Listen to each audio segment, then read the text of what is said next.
Salam tetep rahayu wonten ing patunggilanipun Gusti Yesus Kristus.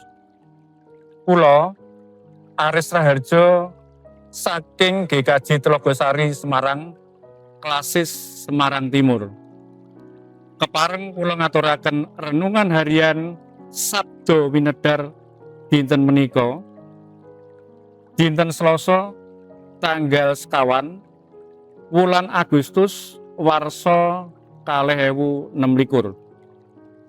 Dasaring sabda kapetik saking lelakone para rasul bab kalih ayatipun 3:7 dumugi 1:7. Sabda winedar menika kanthi ira-iraan mantep nindakaken piwulang. Wong-wong mau padha ngantepi ing piwulang para rasul lan anggone tetunggalan sarta padha tansah nglumpuk. Perlu nyuwil-nyuwil roti lan ndedonga. Lelakone para rasul bab kalih ayat 1:kalih. Ing gesang padedenen kathah tiyang ingkang namung remen tumbas barang-barang ingkang anyar, nanging boten saged ngrimati gadahanipun. Temahan barang menika boten saged awet lan dados risak. Ing gesang tiyang pitados ugi mekaten. Iman kapitadosan kita ugi saged risak menawi boten kita rimati kanthi prayogi. Pasamuan wiwitan paring tulodo ingkang sae. Kados pundi anggenipun ngrimati iman kapitadosan ingkang sampun wonten ing gesangipun. Rikala semanten wonten petawis 3.000 tiyang ingkang pitados awit paseksinipun Petrus lan sekabat sanesipun. Petrus lan sekabat sanesipun ngrimati iman kapitadosan kanthi tansah mantep nindakaken piwulang saking Gusti Yesus. Ing ayat 2:kalih nedahaken wonten sekawan perkawis ingkang dipun tindakaken.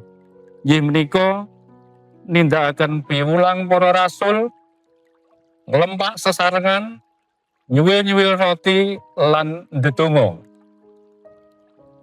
Mantep anggenipun nindakaken piwulang ndamel pasamuan sangsaya kiyat iman kapitadosanipun.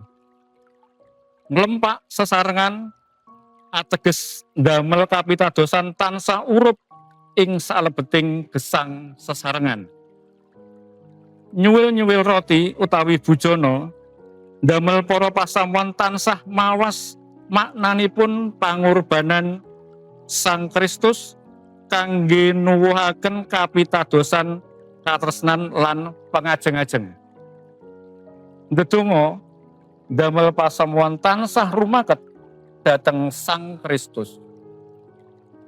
Kanthi sesarengan nindakaken perkawis menika, pasamuan tansah kaparingan kekiyatan kangge nglajengaken gesang kanthi kebak ing kapitadosan dhateng Gusti. Kebak ing katresnan lan pangajeng-ajeng bab gesang langgeng. Kados pundi anggenipun kita ngrimati iman kapitadosan kita? Menapa kita sampun mantep nindakaken piwulang saking Gusti? Menapa kita sampun gesang sesarengan ing salebeting Sang Kristus? Menapa kita sampun ngaraosaken maknaning bujana suci minangka lambang pangorbananipun Yesus Kristus? Lan menapa kita ugi sampun ndedonga kanthi cara ingkang leres dhateng Gusti Yesus Kristus? Sumangga kita sami mantep nindakaken sekawan perkawis menika, temahan iman kapitadosan kita ugi saged tuwuh ngrembaka kanthi dasar katresnan lan pangajeng-ajeng. Gusti tansah berkahi kita sedaya. Mekaten sabdanipun Gusti, berkah dalem. Amin.